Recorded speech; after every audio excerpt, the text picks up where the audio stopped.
Whoop whoop, c'est le son de la police. Et voici le son de notre générique. Bah, vous allez voir. L'émission a commencé.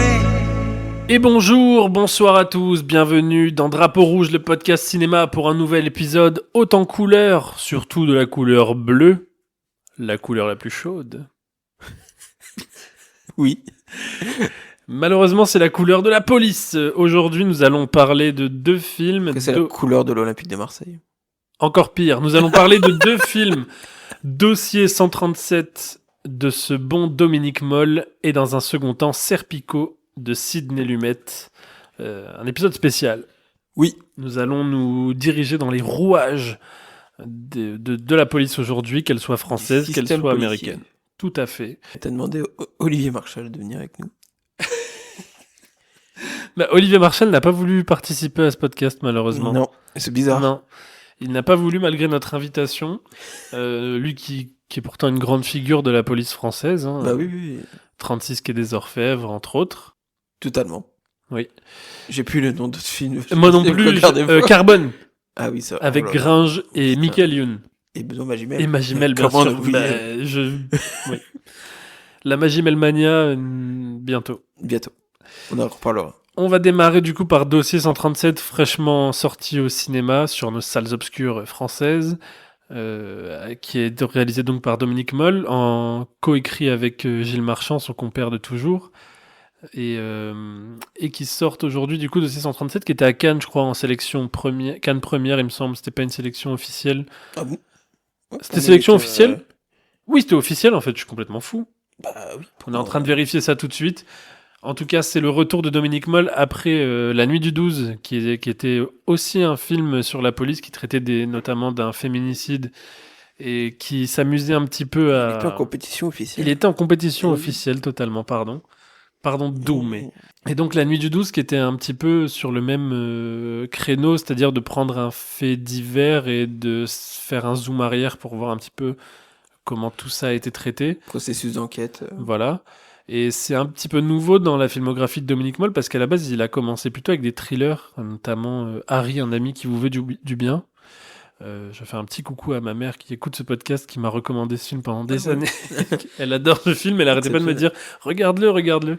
Et du coup, je l'avais vu, et effectivement, c'est un très bon film avec Sergi Lopez, notamment, et Laurent Lucas. Deux grands acteurs. Sergi Lopez qui choisit très souvent bien ses films. Normalement, oui. Et il avait fait aussi un film qui s'appelait Lemming avec Charlotte Rampling notamment, Laurent Lucas aussi, où pareil on était un peu sur un espèce de thriller avec une histoire un peu alambiquée qui n'était pas vraiment réaliste, où c'était plus du film limite presque du film de genre. Même Le Moine aussi avec Vincent Cassel qui était presque fantastique aussi. Et ensuite il a un peu resserré son jeu comme on dit. Ça a commencé avec Seules les bêtes en 2017, que j'avais raté, je l'ai pas vu non mais plus, qui avait l'air d'être un film aussi qui se passait pareil dans la campagne française, avec une histoire un petit peu plus simple, on va dire plus naturaliste en tout cas. Et donc ensuite avec La Nuit du 12, où il est dans un... Je sais plus si c'était un fait réel, mais en tout cas... je sais plus ça aurait je crois pu que l'être. je me demande si c'est pas inspiré de faits réels. Je pense que c'est inspiré de faits réels. Et il y a encore un peu de fantastique, mais plus dans la mise en scène. Ouais, c'est ça. Très lynchienne. Oui, totalement. Très. Oui, notamment les scènes de... Lynchienne. Enfin, il y a des tendances lynchiennes. Oui, les scènes où il fait du vélo, là, qui était pas mal. Qui était un film que j'aime bien. Après, Dominique Moll, je trouve que j'aime bien, mais je suis pas fan, quoi. Bah, c'est un peu mon avis. Moi, j'ai vu, avant Dossier 137, je n'ai vu que La Nuit du 12. Et ouais, j'ai un peu du mal avec La Nuit du 12. Ouais, moi, c'est pas que j'ai pas aimé le film, c'est neutre. Ok, ouais. Bah, moi, Harry, un ami qui vous veut du bien, pour le coup, son premier film, je trouve que c'est vraiment un bon film. Et j'ai vraiment beaucoup aimé. Et c'est vrai qu'après, bon, ça m'intéresse toujours, mais ça me transcende pas. Et aujourd'hui, du coup, Dossier 137, le sujet est casse-gueule. Oui. Puisqu'on parle du coup on va suivre Léa Drucker, la Queen Léa Drucker. Hein, on en a déjà parlé, Drapeau mais rouge. oui. ce drapeau rouge se place aux côtés de Léa Drucker. Un jour, Donc, on parlera de Cyprien. Je répète à chaque fois, mais un Oui. jour, on parlera de Cyprien. Léa Drucker cette année qui porte le service public à elle seule. C'est vrai. Après la santé, la C'est vrai. sécurité. Et donc, qui est une ancienne policière qui était au STUP et qui passe à l'IGPN. Donc l'IGPN qui est la police des polices, en gros, qui enquête sur les policiers. Et là, ça se passe au moment des Gilets jaunes, donc des manifestations de décembre 2018, 19, 18. 2018. Enfin, ça, c'est après. Ça a continué en 2019, mais ça a débuté en 2018. Oui, là, Fin c'est décembre 2018. Et donc sur notamment un fait d'un policier enfin en tout cas d'un manifestant qui s'est pris un projectile de LBD dans le visage, à bout portant, enfin pas à bout portant, mais en tout cas alors après, c'est gratuitement, je crois on va que c'est dire. 14 mètres, il dit. Oui, voilà. Donc bon. Bon, dans le visage. Voilà. Mais Inspiré de faits réels. du oui, coup. inspiré de faits réels, mais est-ce que c'est parce qu'il y a eu un manifestant qui s'était pris un tir dans la tête. Est-ce que c'est vraiment cette histoire? J'avoue que j'ai pas. Je sais pas. Bah, après, je pense qu'il y en a plusieurs qui sont pris des tirs dans la tête. Oui, mais il y en a un où c'était particulièrement médiatisé, je me souviens, parce qu'il avait été filmé. D'accord. Et je sais pas du coup si c'est dans les mêmes conditions ou non. J'aurais peut-être dû vérifier. Pardon, auditeurs et Excusez-nous, auditrices. On est un petit peu. d'être un peu moins précis. Oui.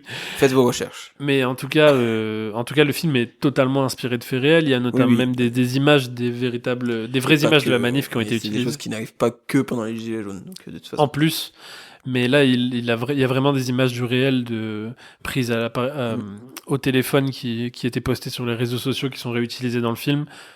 Le film démarre même sur une image Ouais. prise au téléphone avec une réplique que j'ai trouvée très intéressante pour se lancer directement dans le film. La première réplique, la première scène, pardon, c'est on voit un CRS jeter un projectile sur des manifestants alors que sans aucune raison, Il lance un pavé. il lance un pavé sur les manifestants. Léa Drucker pose et elle pose cette question au policier qui regarde la vidéo. Elle lui dit: est-ce que vous vous reconnaissez sur cette vidéo? Et je trouve que c'est une belle réplique. Oui, c'est vrai. Tout à fait. Parce que est-ce que vous vous reconnaissez? Évidemment, est-ce que vous reconnaissez que c'est vous sur la vidéo? Et en même temps, un petit second sens qui est: est-ce que c'est vous, quoi? Ouais. Est-ce que vous reconnaissez ce geste? Est-ce que vous arrivez à assumer ce geste, quoi? C'est ça. Et tout le long du film, ça va être comment les policiers vont être mis face à leurs erreurs, quoi, et comment ils vont réagir. Et le film va Et comment s'intéresser. aussi ils discutent entre eux pour essayer de faire passer. C'est ça. Chaque geste est caché, conjointement par toute une équipe ou toute. Je sais même pas comment on appelle ça, une. Oui, une société, Ouais, oui, non, bah après. une hiérarchie. Voilà. Toute la hiérarchie policière et de comment, parce que commençons par le début. En fait, au début du film, on est mis face à du coup donc ce manifestant qui prétend s'être pris gratuitement une balle de LBD dans la tête et c'est même pas des policiers parce qu'on sait même pas qui a fait ça Oui, au début. totalement. Et on va dire un corps policier en face qui dit c'est impossible. Mhm. Les manifestants, ils le disent à un moment, les manifestants se sont transformés en bêtes sauvages. Il y a vraiment un discours comme de déshumanisation totale des gens qui étaient là dans les manifestations. En fait, quand un policier tire, que ce soit avec son arme ou avec un LBD, normalement, il doit remplir un formulaire pour chaque balle qui manque dans l'arme qu'il rend. Il doit justifier chaque tir. Oui. Et là, bon, bah. Et on là- voit que ça n'est. En tout cas, pendant ce moment Gilet jaune, ça n'a pas du tout été fait. Alors qu'il est bien précisé dans le film que des tirs de LBD, enfin, chaque policier ou chaque personne des forces de l'ordre qui était présent dit au personnage de Drucker qu'il a tiré mais des dizaines et des dizaines de fois. Je crois qu'il dit même une soixantaine. Ouais, c'est une dinguerie. Ouais. c'est Une soixantaine pour. Enfin, c'est une folie, mais oui, ouais. on va y revenir. Et du coup, donc, on est sur un un peu au début du film sur leur parole contre la leur, quoi. Donc, Totalement. puisqu'on n'a pas de preuves, en fait, tout le long du film, c'est ça qui est intéressant aussi, c'est qu'on va suivre Léa Drucker qui va qui va essayer d'enquêter pour retrouver des preuves ou des images sur les policiers qui ont tiré ou non sur ces manifestants-là. Et du coup, il va y avoir un espèce de... C'est à la fois un film qui traite de l'IGPN, des hiérarchies, et c'est aussi un film d'enquête. Oui, totalement. Et, et notamment, donc, il y a pendant toute la première moitié du film où on n'a pas d'image sur ce qui s'est passé, et où on est dans le flou, mais où on comprend déjà les dynamiques qui sont en jeu, c'est-à-dire que la parole des policiers a plus de poids que la parole des manifestants, et, et on voit aussi comment la justice a été, en tout cas, elle l'est, mais en tout cas particulièrement sur ce moment-là, C'est clair. a été expéditive.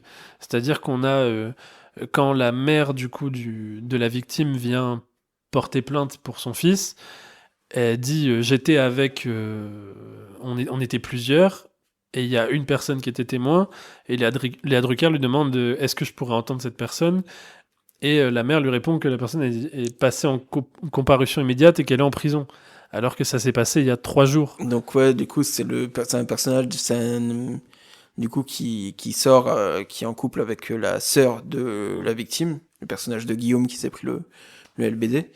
Et du coup, après ce coup de LBD, donc, du coup, blessé à la tête, le personnage Guillaume est emmené par les pompiers à l'hôpital. Et du coup, le personnage, enfin, du copain de sa sœur, de ce qu'on comprend, par un peu vengeance, Ouais. Oui, il cherche. il va chercher et s'en prendre aux flics.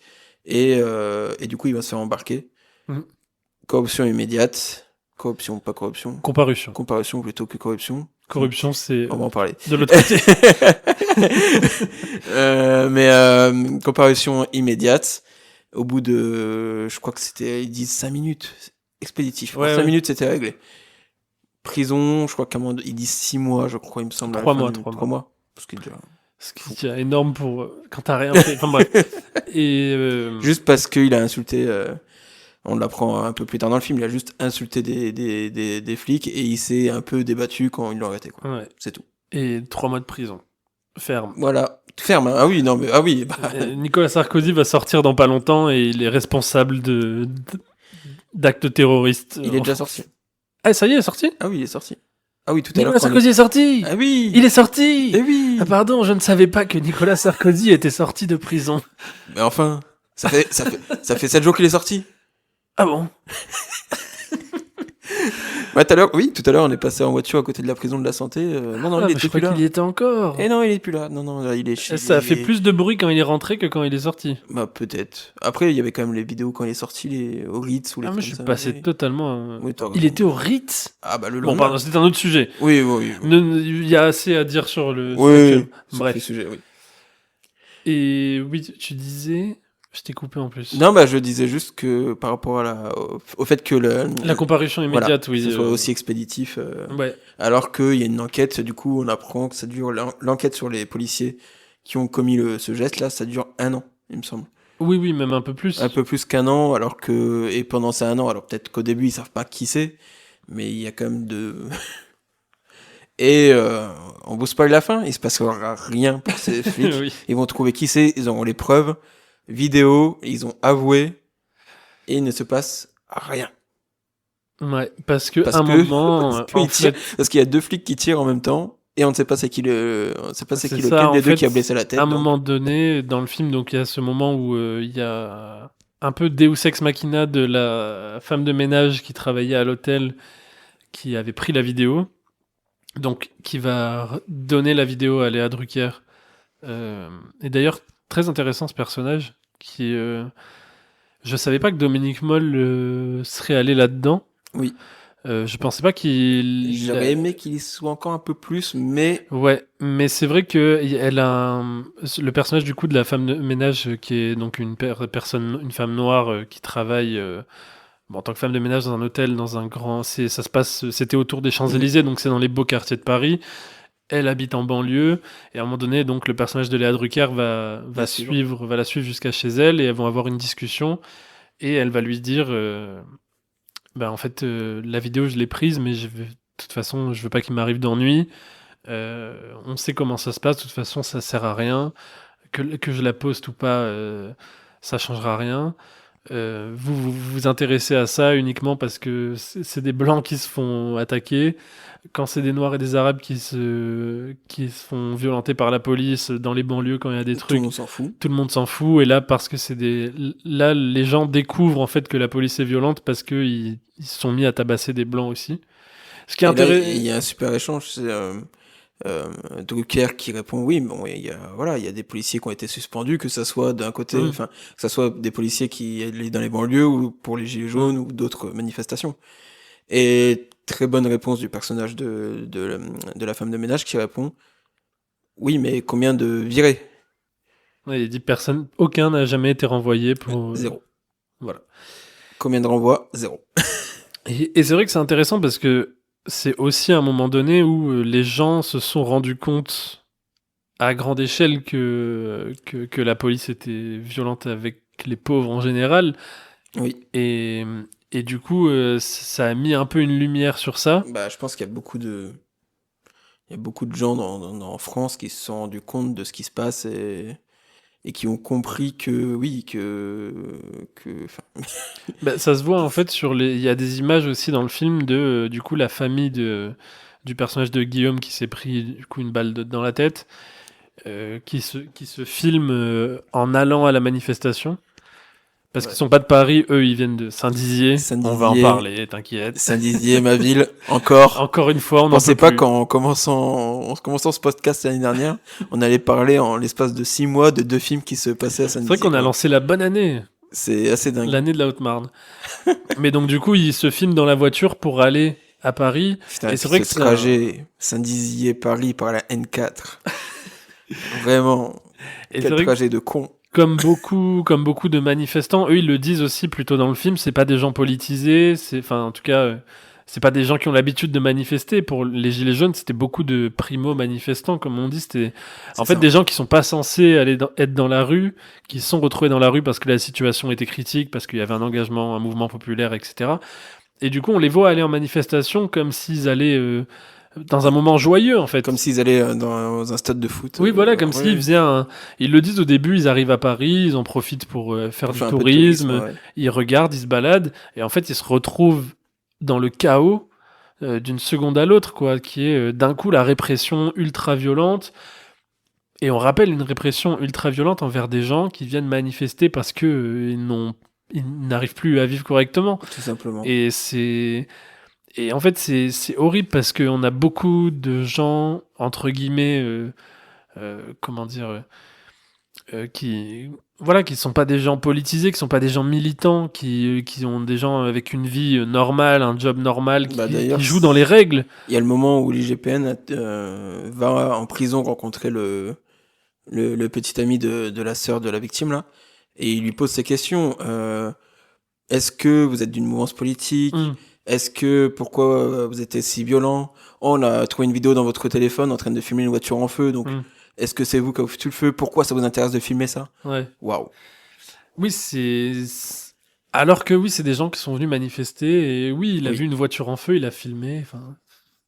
Bref, et du coup, qui se sont pris cette répression violente, mais cette répression violente, elle existe depuis très longtemps dans les banlieues, dans les quartiers, c'est ce qui se Exactement. passe. Et ce qui a changé, bon, non seulement c'est que là, ça se passait sur une population majoritairement blanche, Totalement. donc beaucoup de gens se sont identifiés, on va dire. Le français blanc moyen de base s'est plus identifié à eux que, en fait, d'habitude, oui, les policiers tapent sur des arabes et des noirs en banlieue, c'est normal, c'est des gens qui foutent le bordel, c'est normal qu'ils les tapent. Mais là, en fait, en y allant eux et en se disant, bah nous, on joue dans les règles, on est des petits blancs, on a un travail, on n'est pas violent, ils ont vu qu'en fait, même Ah eux, bah nous, on se fait tabasser, on se voilà, fait éborgner, on se fait... bah oui. Eh oui. Et du coup, ça a un peu ouvert les yeux, sans mauvais jeu de mots, de beaucoup de gens. légèrement. Et il y a aussi, oui, non, après, le temps est passé, malheureusement. Le temps est passé, parce que oui, trop-temps. ça se passe en 2018. Donc, Ouais, c'est allé très vite. Et il y a notamment aussi un moment donné où, quand ils retrouvent les identités des policiers, Mm. ils apprennent qu'il y en a 3 qui ont été envoyés à Mayotte. Oui. Et ça, c'est intéressant parce qu'en fait, c'est aussi les banlieues, mais c'est aussi les dom-toms qui sont souvent. On dit plus les dom-toms, d'ailleurs, Non, je crois c'est maintenant. territoire d'outre-mer, Ouais, voilà. je crois. Enfin, Oui, Dom Tom, c'est bon, on a appris ça à l'école. oui. Écoutez, Donc, on est des vieux, nous. à Mayotte, en tout cas à Mayotte et en Calédonie-Kanaki, En Kanaki, ouais. où il y a eu des mouvements sociaux et où du coup on a envoyé ces cow-boys-là Totalement. pour faire ce qu'ils ont fait pendant les Gilets jaunes. Sauf que tout le monde s'en fout parce que ça se passe à 8000, 10 000 kilomètres de la France C'est ça. et qu'ils agissent en toute impunité. La deuxième chose qui a changé aussi, outre le facteur racial, c'est les vidéos.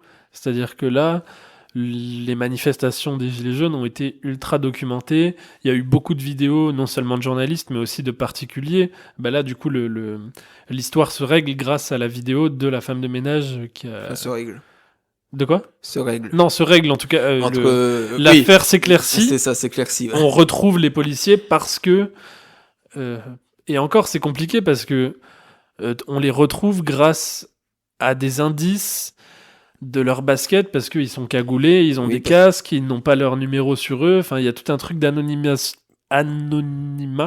tout simplement, Oui. d'anonymat des policiers qui sont pendant les manifestations. Parce que sont interrogés par le personnage de Drucker, en premier lieu, tous les responsables des différentes unités, la BRI, wow, j'allais partir sur FBI, oui, carrément, quoique. Luxman, Luxman. la CIA. Où étais-tu en 2018, Raphaël?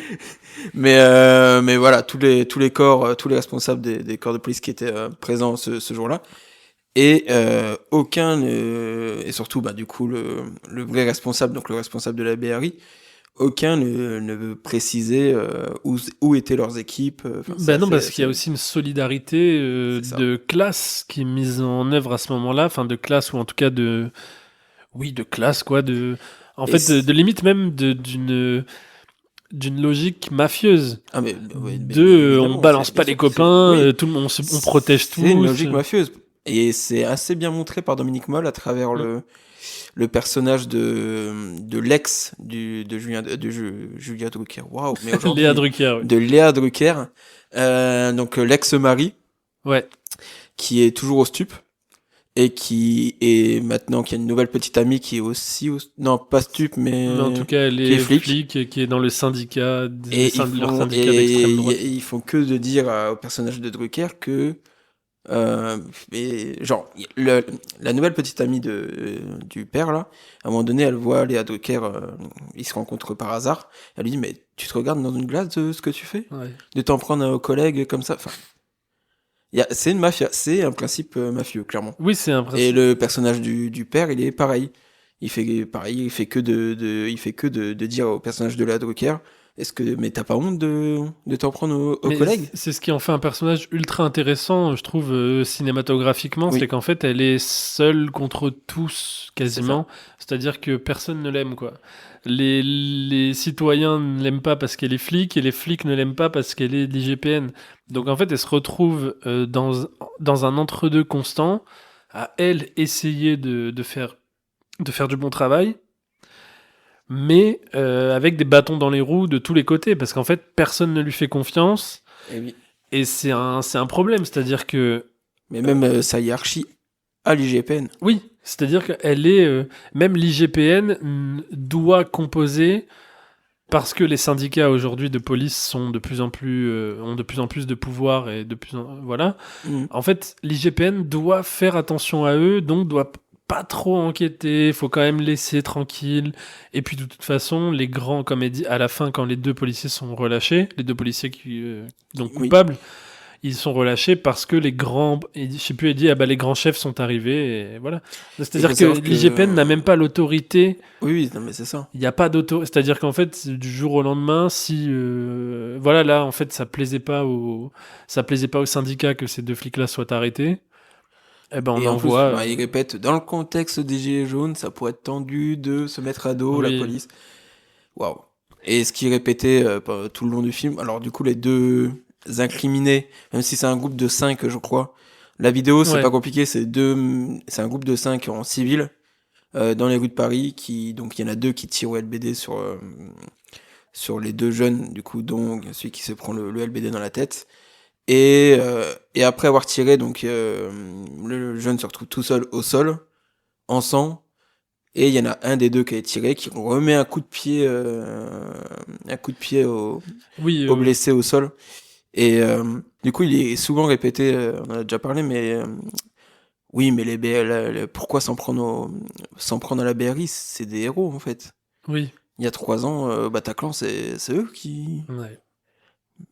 Et, disons, alors, enfin, et je suis certain que c'est même sûr que cette justification est vraiment utilisée, Ah bah oui, oui. c'est depuis Moi, maintenant je l'ai 10 ans. vu, même à l'époque des Gilets jaunes, je le voyais sur les réseaux sociaux et Ouais, tout. voilà. Non, mais C'était une rhétorique qui était beaucoup utilisée. C'était, donc ah, c'est les une, flics, quand il y avait les attentats, vous les détestiez moins, ou, ah, ben quand même, parce ça qu'ils a ont fait leur été. boulot. Voilà. Et cette rhétorique ne fonctionne pas parce que Bah oui, c'est toujours ce problème d'essentialisation, et aussi ce que le film montre assez bien, mais peut-être pas aussi bien que Serpico, dont on va parler oui, juste après. C'est cet effet de systémisation, en fait. c'est ça. En fait, tu ne peux pas être. C'est-à-dire que Léa Drucker, elle, on va dire, c'est un bon policier. En tout cas, elle le fait. Elle fait son travail en ayant en tête la justice et voilà, Tout de à fait. donner.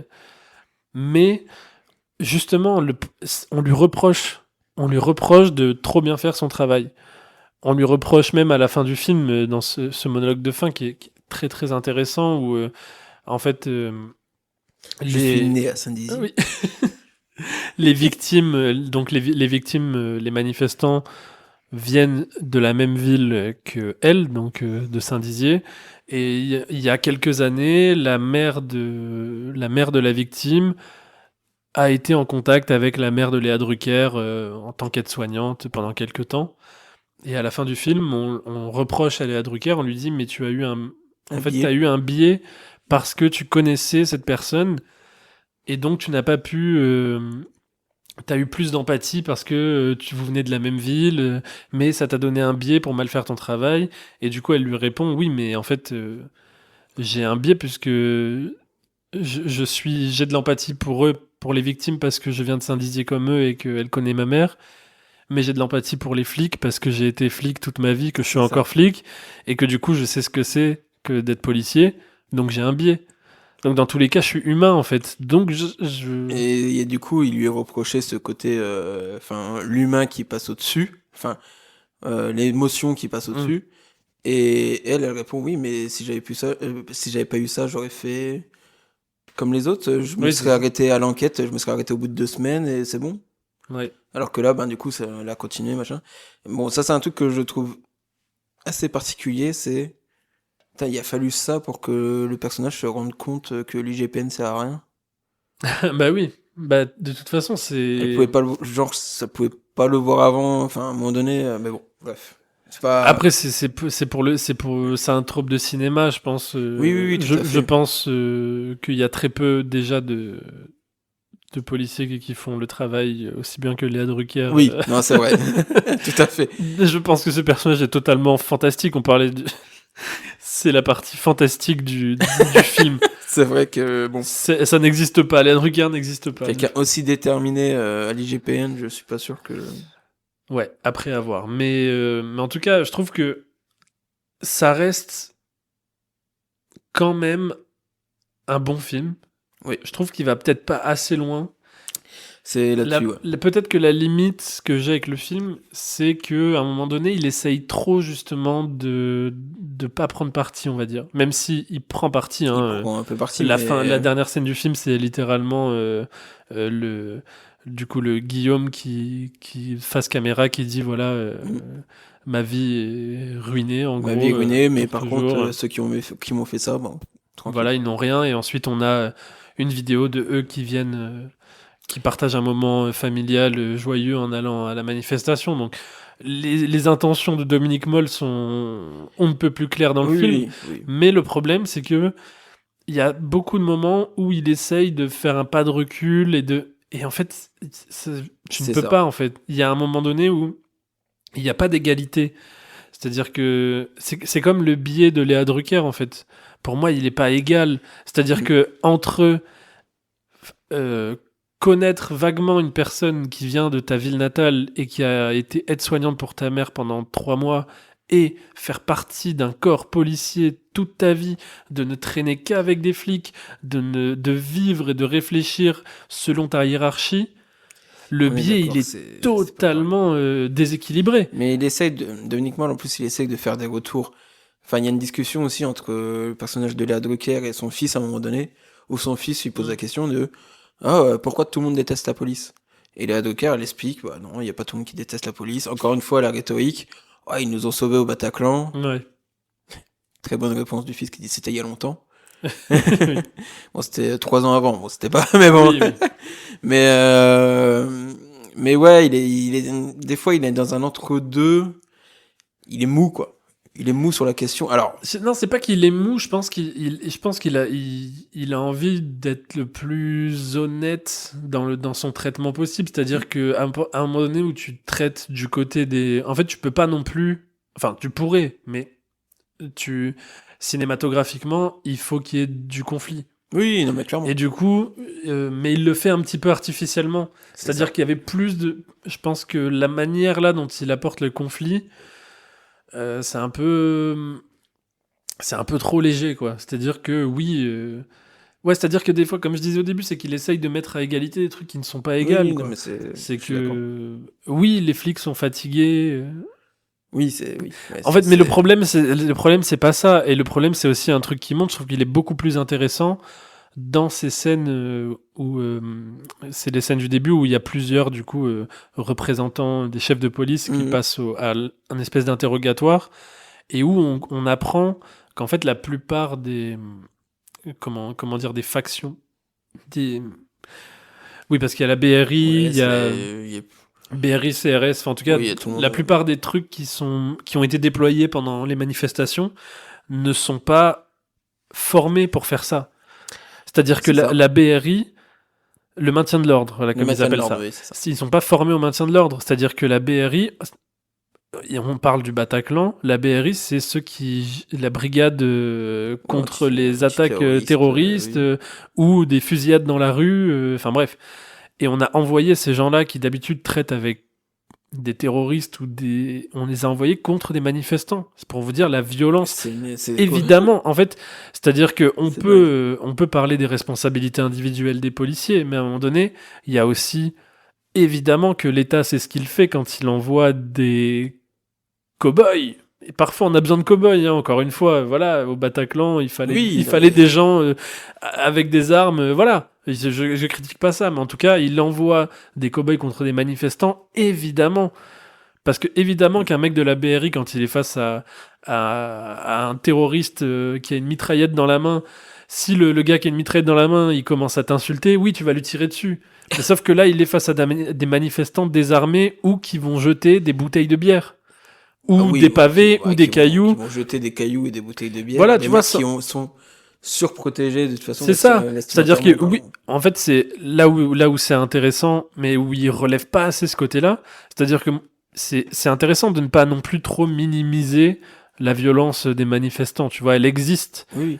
Après, à voir si elle est légitime ou illégitime, c'est pas le propos du film à ce moment-là, mais en fait, c'est à un moment donné où t'as la violence, elle est déséquilibrée parce que les policiers qui sont en face sont beaucoup plus armés, ils sont protégés. En fait, c'est-à-dire que tu lances une bouteille de bière sur un flic qui a une armure, qui a un casque, qui ne va rien sentir. Donc, une bouteille de bière sur un flic, c'est pas équivalent à un tir de LBD, quoi. C'est ça. Encore une fois, c'est un rapport de force qui est déséquilibré. Oui. Et ça, le film appuie pas forcément. Le film essaye de mettre un équilibre, mais il appuie pas forcément sur le fait que c'est un équilibre artificiel que tu peux pas mettre sur un pied d'égalité, quoi. Mais je trouve que le film est quand même relativement bien fait. En termes de... Pour plus technique, je trouve que c'est plutôt bien écrit. Ouais. J'avais toujours un petit problème avec les dialogues de Gilles Marchand. On en avait parlé d'ailleurs dans Enzo, qui était le tout premier film du podcast. C'était déjà Gilles Marchand au scénario. Je trouve que ces dialogues sont toujours un petit peu trop formels. Oui, tout à Là, fait. ça fonctionne parce qu'on est dans une enquête policière, donc Oui. oui, ils parlent tous comme des robots. Donc des fois, il y a un peu ce côté un petit peu trop écrit, on va dire. Mhm. Mais je trouve que... Après, j'aime bien le personnage de la mère qui a l'air assez authentique. Oui, c'est vrai Non, que les magnifique. personnages, même tous, hein, toute la famille... Oui, oui, oui. Et j'aime bien cette idée d'avoir pris une famille qui est vraiment pas de Paris, qui est Ouais. vraiment à 2 heures de Paris. Là, il aurait pu simplifier la chose. Bah, Léa Decker, elle connaît des manifestants ou elle habite dans le même immeuble que des manifestants à Paris, et voilà. Non, non, c'est bien d'avoir pris des personnes pour montrer que il y a quand même des personnes vraiment de très loin en France qui voulaient montrer leur colère et en Ouais. allant à Paris. Bah, c'est vrai que c'était la réalité des Et Gilets en plus, jaunes. C'est ouais. ce qui en a fait un aussi gros mouvement, c'était que c'était dans le monde, dans le pays entier, dans le monde entier, n'exagérons pas. Oui, C'était tout le pays, quoi. C'est-à-dire que les gens prenaient de leur temps libre, c'est ça. ils bossaient toute la semaine, et le samedi, ils faisaient 2 heures, 3 heures, 5 heures de route pour aller venir se faire tabasser sur les Champs-Élysées, parce que... Et je sais qu'il y a beaucoup de personnes de Saint-Dizier, du coup, qui venaient, donc Ouais, bah oui. ouais. Et aussi, et je trouvais qu'il y avait des images très intéressantes. Bon, ça, c'est pas lui qui les a inventées, mais c'est bien de les avoir utilisées. C'est que comme les événements se passaient pendant les fêtes de Noël, du coup, et sur les Champs-Élysées, t'as vraiment toutes les décorations de Noël T'avais et les cette- manifestants qui... T'avais cette chose cinématographique à la fin de l'année 2018 avec les Gilets jaunes, c'est que t'avais les manifestants qui exprimaient leur colère, voilà. Et à côté de ça, bah, t'avais ces lumières de Noël, ce rêve Ouais. de Noël, ce truc de les boutiques aussi, les grandes boutiques de Bah oui, luxe, oui. bien décorées. Bon, ils ont très vite ne plus été bien décorés. Oui. Mais il y a ce truc un peu cinématographique là-dedans, ouais, clairement. Et il y a une Mais- autre, avant de finir aussi, parce que je vais pas oublier, une scène que j'ai trouvée très intéressante dans le film, et que je mets au crédit là, du coup, de Dominique Moll et Gilles Marchand. C'est qu'à un moment donné, quand ils vont voir la femme de ménage dans l'hôtel, du coup, la chambre qui donnait sur Sur la l'événement, c'est une suite un peu luxueuse, Mhm. et donc les deux, Léa Drucker et son collègue, vont dans la suite pour pour poser des questions à la femme de ménage. Et il y a toute cette scène où il y a le collègue qui s'arrête qui est impressionné de la suite, en fait. Qui est impressionné de la suite, qui demande le prix. Ouais, qui demande le prix, qu'on lui dit c'est autour de 2000 € la nuit, quoi. Et en fait, je trouve qu'à un moment donné, il y a un petit mouvement de recul là, de dire, mais en fait, les gens sont en train de se faire tabasser dans la rue parce qu'ils gagnent... gagnent rien, ils ont plus sont rien, payés 15 au du SMIC, mois. ils arrivent pas. Et en fait, il y a des gens là, un couple de Monaco, qui passait par là dans une chambre à 2000 € la nuit. C'est ça. C'est ça, c'est ça. Non, non. Et c'est une femme de ménage qui habite en banlieue, qui s'est retrouvée... Enfin, il y a un truc totalement... ubuesque. Oui, dans cette Vraiment. situation. Oui, oui. Et je trouvais ça intéressant qu'il s'arrête pour montrer aussi que finalement, encore une fois, le déséquilibre est... Enfin, c'est pas un équilibre, mais c'est que les policiers restent à la base pas des prolétaires, mais en tout cas, techniquement, ils font partie des gens Ouais. qui devraient manifester avec les gens, quoi. Et oui. Mais ils ont intégré un système qui fait que. Et une police d'État. Voilà. Police nationale créée sous Vichy, d'ailleurs, je le rappelle. On n'oublie jamais. on n'oubliera pas. Vous êtes les descendants de Vichy. C'est tout ce que je dis. On passe maintenant. Sans transition. Je simplifie bien évidemment. Je plaisante. Oui.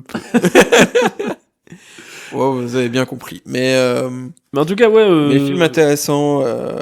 Ouais, si peut-être qu'il y a des gens un peu plus jeunes qui n'ont pas vécu forcément les Gilets jaunes. Ou peut-être des gens qui l'ont vécu, qui ont un peu oublié. Ouais, c'est ça. Et qui du ont coup, un je peu vous oublié ça. renvoie vers le documentaire Un pays qui se tient sage, qui est sorti il y a 2-3 ans, je crois, qui revient, qui est un peu pareil, qui est en fait un documentaire qui réutilise les images qui ont été prises sur les réseaux sociaux et qui en fait les montre face à... Donc en gros, tu as un dispositif qui est... Il projette les images et il les montre Ok.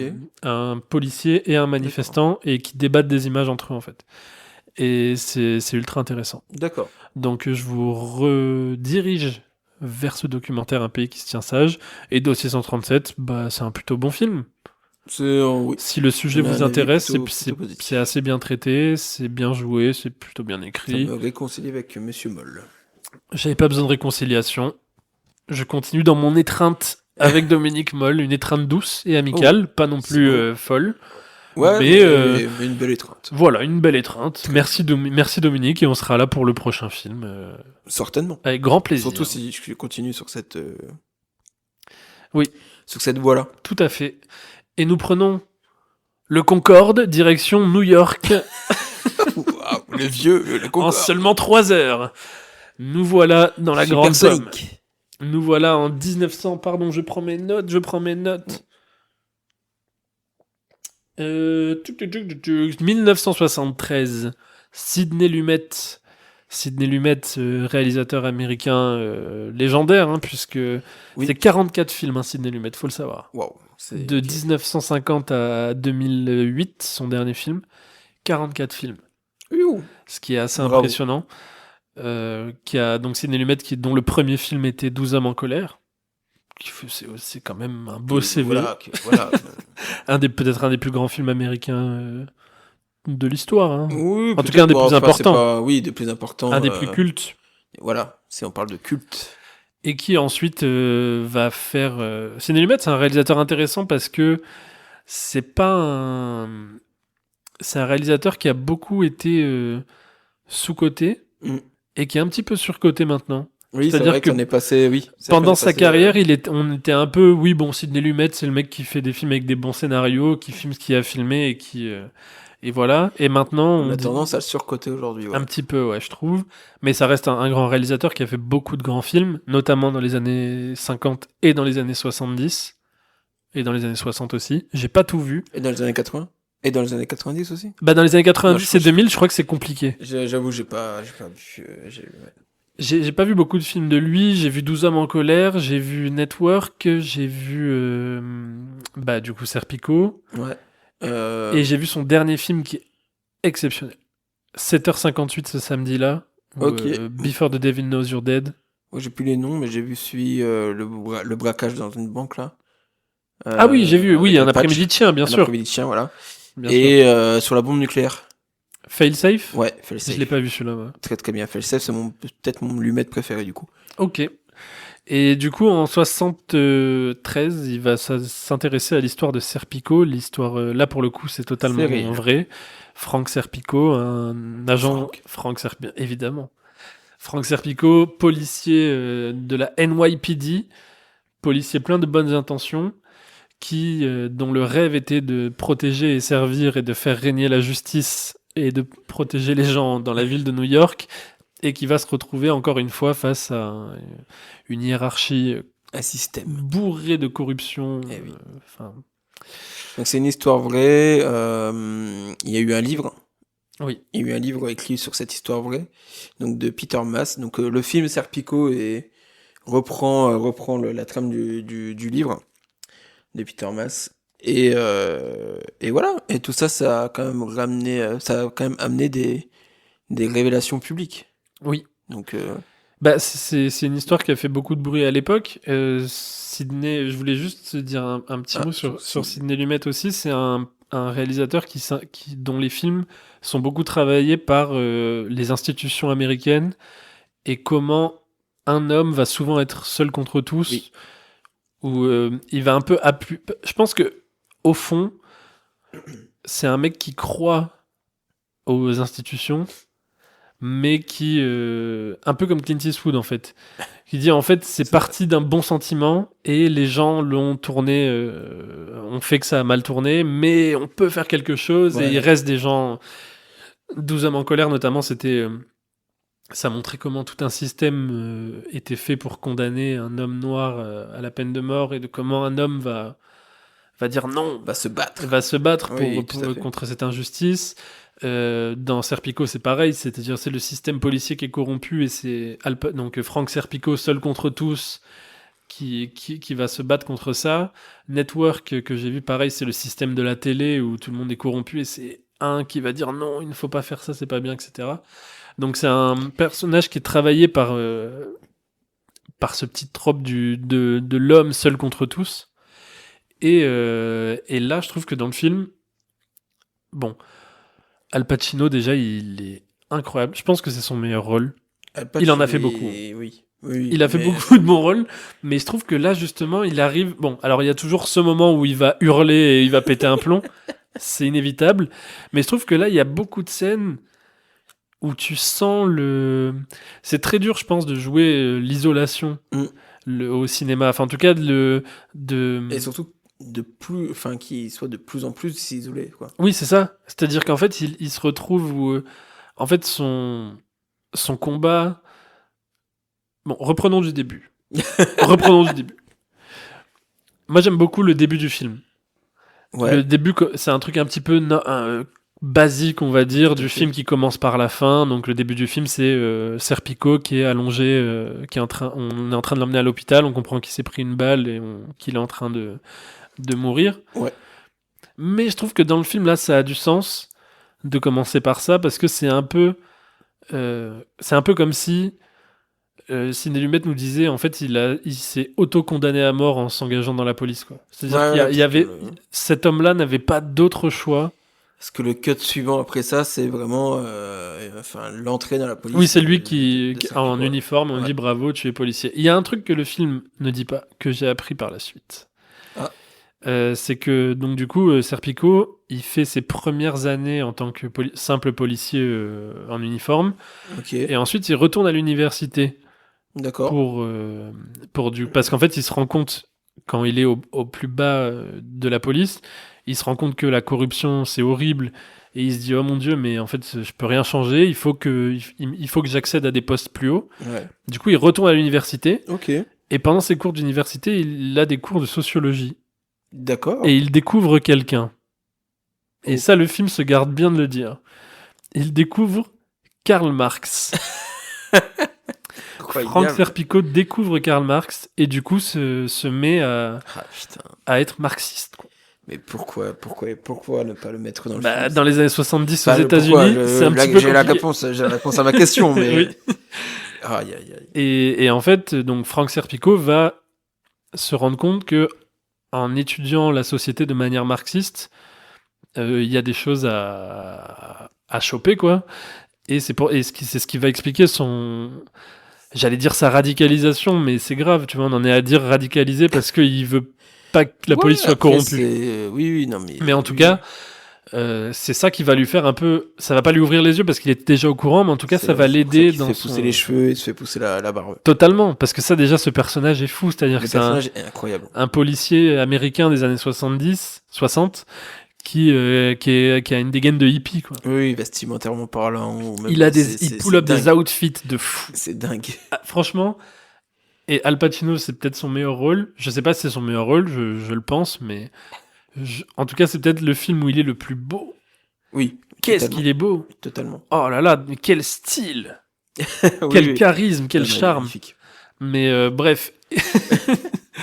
et donc, du coup, il est totalement à côté des autres, quoi. Je pense que parler de Karl Marx, déjà, être marxiste aux États-Unis, c'est déjà quelque chose de... C'est déjà fou. Mais alors, être marxiste aux États-Unis en tant que policier, je sais pas si vous vous rendez compte de la folie qu'il faut avoir, quoi. Et donc, ça en fait un personnage très passionnant. C'est passionnant parce que justement, là, le côté seul contre tous dont je parlais dans Dossier 137, là, c'est encore pire.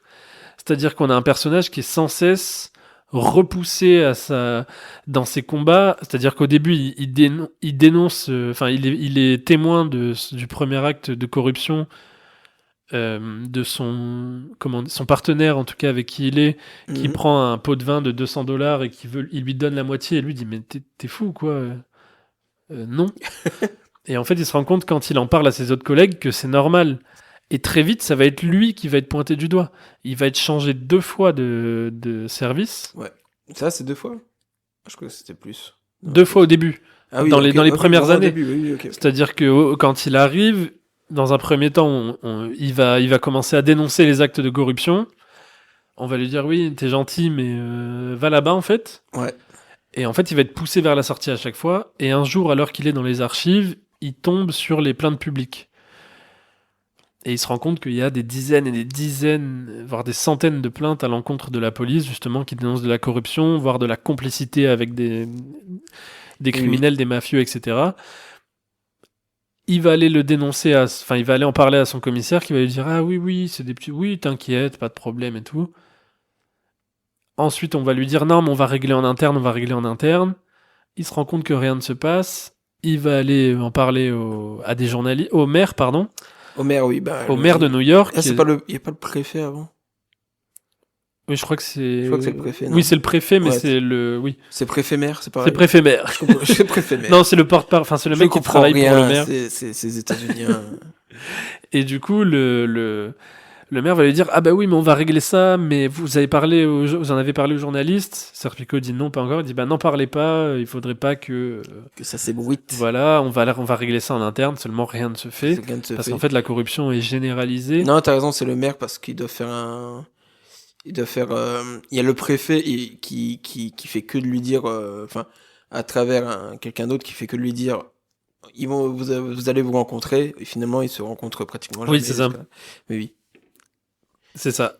Et du coup, il se rend compte que il pensait lui que naïvement que en balançant ça, il allait se passer quelque chose et qu'on allait punir les gens qui sont corrompus. Et en fait, c'est l'inverse, quoi. C'est-à-dire que c'est lui qui est constamment poussé à bout, menacé.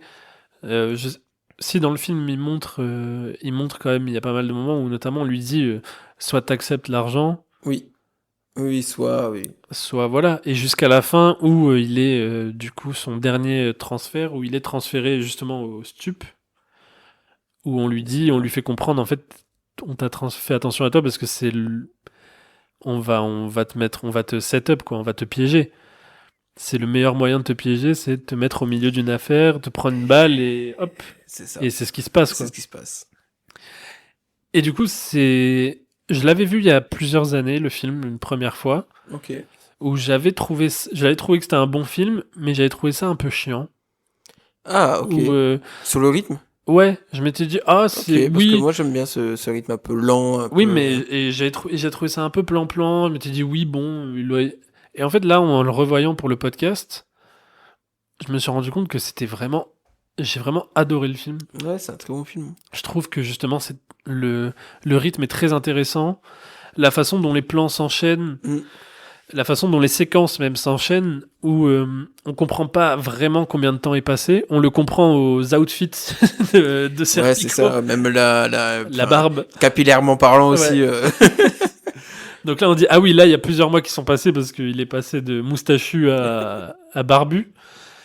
Mais c'est un film qui se passe tout en douceur, je trouve. Qui n'appuie jamais vraiment sur ce qui se passe, mais qui nous laisse dans cette espèce de... Comme lui le découvre, en fait. C'est-à-dire que c'est ça. Petit à petit, il va tomber sur des trucs, et en même temps, on a un peu des moments sur sa vie privée où... Parce qu'on peut dire, oui, c'est waouh, Serpico, le héros intègre, l'homme parfait. Mais en fait, on voit des moments dans sa vie privée où c'est loin d'être avec sa petite amie, où il passe ses nerfs sur elle de manière totalement injuste. Alors, on comprend parce que oui, il est sous une tonne de stress. Il sait à un moment donné, il devient parano. Il a raison parce que... C'est un policier fatigué, comme... C'est un policier fatigué, ouais. Bon, il n'y a pas de violence. Je crois pas qu'il... Non, il n'y a pas de violence. Rien. Donc c'est ça. S'il y en a, excusez-nous, mais... Mais non, je crois pas.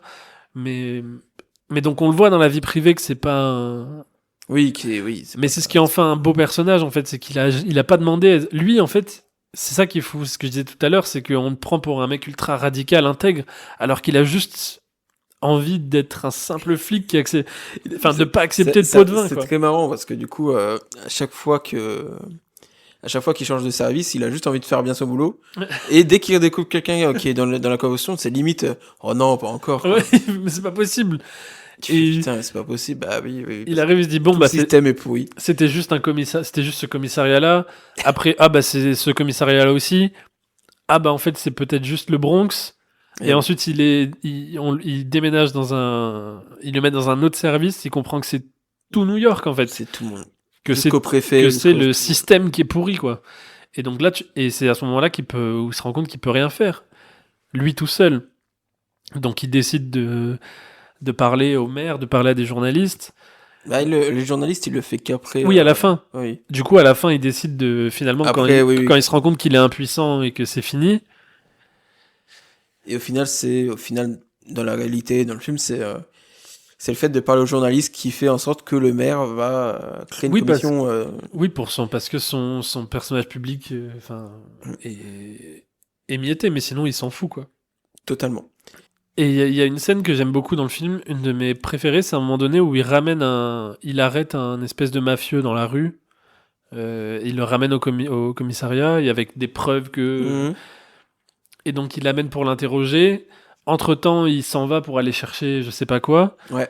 et quand il revient dans la salle de commissariat, le mec est en train de parler, de se marrer avec les autres flics, et en fait, et les flics lui disent mais c'est bon, c'est un mec, on le connaît, et tout, on parce que connaît, évidemment oui, c'est un oui. gros mafieux qui Ah oui, paye oui, tous qui les paye. flics pour. Machin. Eh oui. Et toute cette scène-là est en plan séquence où du coup les flics libèrent donc ce mafieux. Mhm. Entre-temps, on lui amène un des autres flics lui amène le dossier judiciaire de ce gars. Il se rend compte que genre il a été puni pour meurtre, qu'il avait tué des policiers et tout. Il dit, mais vous vous rendez compte que. Ouais. Et du coup, il pète un plomb. Et je trouve ça ultra intéressant d'avoir fait cette scène est dingue, ouais. en plan séquence. C'est-à-dire qu'en Oui, fait, oui, tout on à a fait. vraiment... au début, il arrive, le mec part, ensuite on lui amène la feuille, il lit, il pète un plomb, vraiment, il retourne la table et tout. Oui. Ça coupe pas, et il y a tout le monde qui est là, genre, ok. Et après, il reprend la feuille, et il tape à la machine à écrire, et ça n'a jamais Ouais, c'est coupé. dingue. Et je trouve que C'est c'est trop intéressant. C'est de très belles idées, mais de toute façon, Sidney Lumet a de très bonnes idées dans ce film, je trouve. Oui. De mise en scène ou pour appuyer un rythme, comme tu disais, quoi, c'était un peu un rythme très lent, enfin très lent, un rythme lent. Je trouve que Lumet il prend le temps Mm. et il y a toujours cette espèce de rythme que j'aime. Et par exemple, il y a beaucoup de scènes de Serpico qui juste marchent dans la rue, Ouais, un peu à la Taxi Driver, on va dire. oui. Et je trouve ça satisfaisant pour exprimer, voilà, parfois de très longs plans qui durent, et je trouve ça fait du bien, voilà. Et puis ça montre aussi que c'est un homme de la ville, quoi. C'est Exactement. un mec qui connaît. C'est un New-Yorkais, quoi. Et en fait, c'est ça, c'est que ça devient très vite un policier infiltré. Ouais. Parce qu'ils comprennent que, de toute façon, avec son look, il passera jamais Bien sûr flic. que c'est un mec de New York. Et donc, c'est un mec qui connaît tout le monde. C'est-à-dire que tout le ouais. monde. Justement, pas tout le monde ne le connaît parce que. Mais lui connaît tout le monde. Lui regarde tout ce qui se passe. Et en fait, il connaît autant ce qui se passe dans la rue que ce qui se passe, du coup, dans les derrières de la C'est police, ça. quoi. Non, ouais, clairement. Et j'aime beaucoup aussi comment Lumet arrive à retranscrire l'atmosphère du New York des années 70. Mm. Je trouve ça c'est dingue. Mais c'est à travers ces scènes de Serpico dans la rue. C'est vrai parce que Sidney Lumet, d'ailleurs, on parle de. C'est quand même un réalisateur, comme je disais, qui avait fait 44 films, qui était là dans les années 50, mais qui est très compatible avec le nouvel Hollywood. Ah oui, non, mais Alors que lui n'est pas, enfin, est générationnellement parlant un vieux réalisateur au moment où il fait Serpico, en tout cas au moment des années 60-70, lui a déjà quasiment une dizaine de films derrière lui. Ouais. Donc il n'est pas dans cette génération Scorsese, De Palma, Coppola qui débarque dans les années 60. Mais les thèmes qu'il aborde ont toujours été Nouvelle Hollywood compatibles. Ouais, c'est vrai. Et du coup, ils se font parfaitement dans la masse. Et en fait, Serpico, ça aurait pu être un film de Scorsese, quoi. Ouais, totalement. Alors, totalement, ce que je le me film dis est aussi. peut-être un peu plus, on va dire, le film est moins violent, moins sanglant. Ouais, mais même le côté descente aux enfers, Ouais, c'est ça. et il y a un côté descente aux enfers qui est. Enfin, c'est pas. Comment dire? C'est subtil. Mm. Encore une fois, grâce au rythme lent, mais c'est un peu subtil, c'est vraiment. Parce que plus le temps passe, plus il va être, comme on le disait, il va être très seul Et c'est qu'il a face à tout le plus monde. de... Et plus la relation aussi avec sa petite amie Bah c'est ça. C'est qu'à un moment donné aussi où Serpico il devient vraiment seul. n'a Parce plus que, oui, aucune safe place. oui, parce qu'il rompt, enfin, sa petite amie rompt avec lui et quitte l'appartement. La personne qui lui donnait des conseils, je sais plus que Oui, le nom. son partenaire, Oui. le frisé, là. Ouais, à un moment donné, ils vont s'engueuler, et du coup, ils se parleront plus non plus. Oui. Donc, il y a vraiment un moment où il est vraiment tout seul. Ouais, il se met à dos tout le monde, en fait. Jusqu'à un moment donné où du coup, il dit à son compère, bon, donne-moi l'adresse des... Ouais. Comment contacter les journalistes, parce que là, c'est trop. Mais c'est vrai que c'est très intéressant de montrer comment, en fait, tu es encouragé à ne pas jouer dans les règles et comment tout est Bah, c'est une énorme blague, en fait. c'est une immense bataille contre l'Omerta. C'est ça, et qu'en C'est- fait, c'est ce que dit Léa Drucker dans Dossier 137, dans la scène dont tu parlais tout à l'heure, quand ils sont avec son ex-mari. Mm. Elle lui dit, quand lui reproche d'enquêter sur les flics, elle lui dit, mais en fait, si on fait pas ça, les mecs qui veulent bien faire leur travail, Ouais. ils vont se barrer et il restera que les connards. Et en fait, c'est Oui, pareil. C'est-à-dire que, bon, cette phrase, on peut en débattre de est-ce qu'il y a vraiment encore des bons. Je laisse les Oui, non, auditeurs mais et les ça, auditrices de c'est- Drapeau voilà, Rouge se dépatouiller avec ça. Mais en tout cas, dans l'idée, c'est que, en fait, si tu ne dénonces pas ce genre de choses, on pousse vers la sortie les gens qui veulent faire bien. C'est-à-dire que là, Serpico, il est poussé vers la sortie. Il est poussé même. Ouais, On mais le pousse à mourir, quoi. C'est pour ça c'est le système policier qui, ou même plus, qui fait en sorte que les personnes qui veulent dénoncer les soucis sont mises de côté, C'est sont mises ça. à part. Et du coup, créer une espèce de, ce qu'on disait, une fraternité mafieuse de C'est ça. personne ne dit rien, on se serre tous les coudes et Exactement. on continue comme ça et voilà tout va quoi. bien, parce que de toute façon, on On fait est ça en soutenu. toute impunité. Voilà. Si je tue un gamin dans la rue, ben je deviens millionnaire. Oui. Pour pas prendre d'exemple. Non. Tu viens d'inventer ça. Je viens d'inventer ça, évidemment. Belle imagination. T'as vu? Oui. Putain, j'ai toute créativité Tu là. devrais écrire un film là-dessus. Ouais, je pense.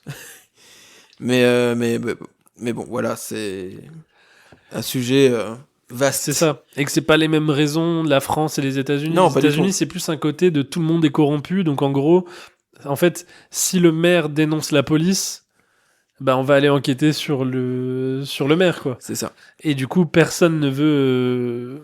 On repousse les problèmes sur les individus parce que si on enquête sur la racine du problème, bah il y a des têtes qui vont tomber. Et Alors qu'en France, c'est plus oui, c'est plus une question Une- d'image. une question d'image et une Déjà. question de on a besoin des policiers pour taper sur les pauvres, donc on va leur donner raison à chaque fois quoi. Exactement, parce que sinon, Parce que s'ils sont contre nous, on est foutus. s'il y a beaucoup trop de pauvres contre la bourgeoisie, qui est, on le rappelle, beaucoup moins nombreuse. Oui, On le rappelle comme ça, beaucoup moins beaucoup nombreuse. moins nombreuses. Bah, s'il y a personne pour à la solde du pouvoir, à la solde des dominants pour les protéger, bah Ouais, voilà. c'est ça. Bon, Mais en tout cas, on recommande Serpico. on recommande Si Serpico. vous l'avez pas On vu. recommande aussi Dossier 137. Hein, comme on Les l'a deux dit. films sont intéressants à voir. Nous, du coup, on les a vus dans la même, un peu en même temps pour préparer le podcast, et c'est intéressant parce qu'il y a vraiment des similitudes et de voir comment, ouais, même si c'est deux pays différents, deux systèmes différents, de voir comment, au final, il y a des Ouais. choses qui se Et passent. ouais, même vraiment deux époques différentes en plus. Oui, mais- deux époques totalement différentes. Il y a 50 ans d'écart quand Oui, même. oui. C'est beaucoup. Eh oui. De voir en plus que les années 60, 70 sont souvent vues comme un peu une espèce d'âge d'or du nouveau capitalisme, et en fait de voir que dès le début c'était déjà pourri quoi. Et ouais, et je vais citer du coup la phrase de la mère dans la mère de Saint-Dizier du coup. Enfin la mère qui est de Saint-Dizier, pardon, pas la mère. Bref, vous avez compris. Dans Dossier 137, qui habite dans le film en face de mon ancien lycée. Voilà, il y a Ok. un plan sur mon ancien lycée à un moment donné. Lycée Blaise Pascal qu'on embrasse. Et du coup, qui dit au personnage de la Drucker, vous avez fait très bien votre travail, mais il ne sert à rien. Ouais. Voilà. En parlant de l'IGPN, évidemment, si vous voyez le film. Comme Serpico. Voilà. Tu as très bien fait ton travail. Mais Ça n'a servi à rien. voilà. On vous laisse sur cette belle phrase. Ouais, Abonnez-vous. abonnez-vous. Mettez 5 étoiles. 5 étoiles sur Spotify, s'il vous plaît. Instagram, Drapeau Rouge, le podcast. Instagram, allez-y, suivez-nous. Voilà. Et la semaine prochaine, nous parlons de Bugonia. Oui. Bugonia et Smile 2. Et Smile 2. Vous verrez pourquoi Smile 2. Voilà.